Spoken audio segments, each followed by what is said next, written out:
আসসালামু আলাইকুম এভরিওয়ান, স্বাগতম জানাচ্ছি আমার আজকের পর্বে।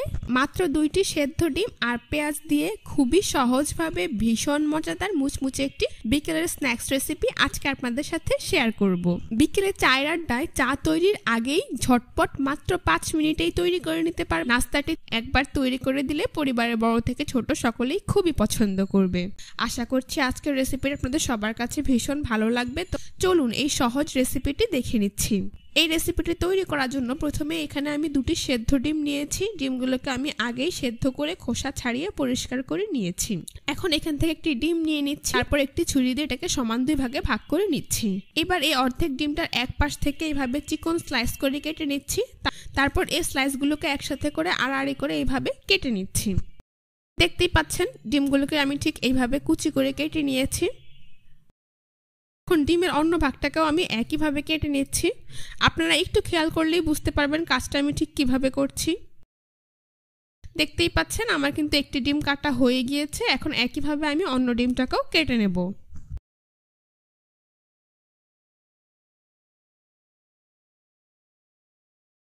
তো আমার 2টি ডিম কাটা হয়ে গিয়েছে। এবার এগুলোকে আমি একটি মিক্সিং বলে নিয়ে নিচ্ছি।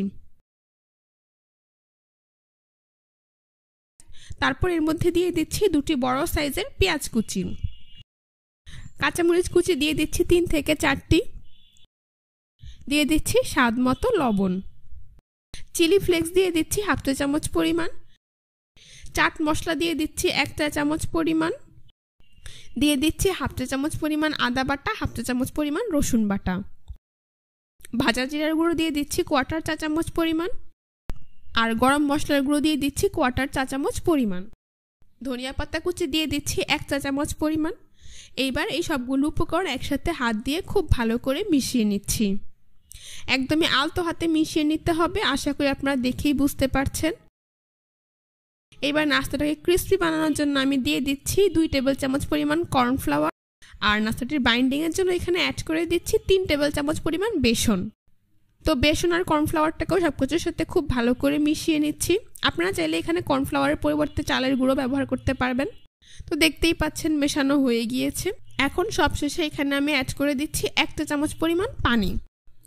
এখানে খুব বেশি পানি দেওয়ার প্রয়োজন নেই। 1 চা চামচ পানি দিয়ে সবকিছুকে একসাথে খুব ভালো করে মিশিয়ে নিলেই দেখতে পাবেন একটি আঠালো মিশ্রণ তৈরি হয়ে গিয়েছে। এই যে দেখুন আমার মিশ্রণটা দেখতে ঠিক এই রকম হয়েছে। এখন আপনারা আপনাদের পছন্দ অনুযায়ী যে কোনো শেপ দিয়ে নাস্তা তৈরি করে নিতে পারবেন। তো আমি প্রথমে এখান থেকে পরিমাণ মতো মিশ্রণ নিয়ে নিচ্ছি, তারপর হাত দিয়ে এইভাবে খুব ভালো করে চেপে নিচ্ছি।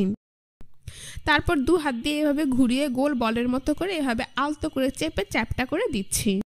দেখতেই পাচ্ছেন কত সহজে গোল একটি নাস্তা শেপ আমি দিয়ে দিয়েছি। এখন এটাকে একটি প্লেটে উঠিয়ে নিচ্ছি। একইভাবে সবগুলো নাস্তা তৈরি করে নেব। তো আপনারা আপনাদের পছন্দ অনুযায়ী যে কোনো গোলাকার কিংবা লম্বা শেপ দিয়ে নাস্তাগুলোকে তৈরি করে নিতে পারবেন। তো দেখতেই পাচ্ছেন আরও একটি নাস্তা আমার তৈরি করা হয়ে গিয়েছে। এটাকে আমি প্লেটে উঠিয়ে নিচ্ছি। এভাবে আমি সবগুলো নাস্তা তৈরি করে নিয়েছি। এখন নাস্তাগুলোকে ভেজে নেব। সেই জন্য চুলায় একটি প্যানে পরিমাণ মতো তেল দিয়ে তা মিডিয়াম হিটে গরম করে নিয়েছি। এইবার এই গরম তেলে একে একে নাস্তাগুলোকে দিয়ে দিচ্ছি। সবগুলো নাস্তা দেওয়া হয়ে গেলে এই পর্যায়ে চুলার আঁচ মিডিয়ামে করে দিতে হবে, আর কিছুক্ষণ পরপর উল্টে পাল্টে নাস্তাগুলোকে গোল্ডেন ব্রাউন কালার এবং ক্রিস্পি করে ভেজে নিতে হবে। চুলার আঁচ খুব বেশি হাইতে দিয়ে নাস্তাগুলোকে ভাজা যাবে না, সেই ক্ষেত্রে বাইরে দিয়ে পুড়ে যাবে কিন্তু ভেতরে ভালোভাবে কুক হবে না। তো নাস্তাগুলোর এক পাশ ভাজা হয়ে গেলে নাস্তাগুলোকে আমি উল্টে দিচ্ছি। দেখতেই পাচ্ছেন এইভাবে কিছুক্ষণ পরপর অনবরত উল্টে পাল্টে নাস্তাগুলোকে আমি গোল্ডেন ব্রাউন কালার করে ভেজে নিয়েছি। দেখতেই পাচ্ছেন নাস্তাগুলোর কালার মশলা কতটা সুন্দর এসেছে। এখন একটি ছাঁকনি দিয়ে এগুলোকে তেল থেকে তুলে খুব ভালো করে তেল ঝরিয়ে একটি নাস্তার প্লেটে নিয়ে নিচ্ছি। বাকি নাস্তাগুলোকে একইভাবে তেল ঝরিয়ে নাস্তার প্লেটে উঠিয়ে নিচ্ছি। এখন পরিবেশন করে আপনাদের দেখিয়ে দিচ্ছি। দেখুন নাস্তাগুলো দেখতে মাশাআল্লাহ কতটা সুন্দর হয়েছে, আর খেতেও হয়েছে অসাধারণ।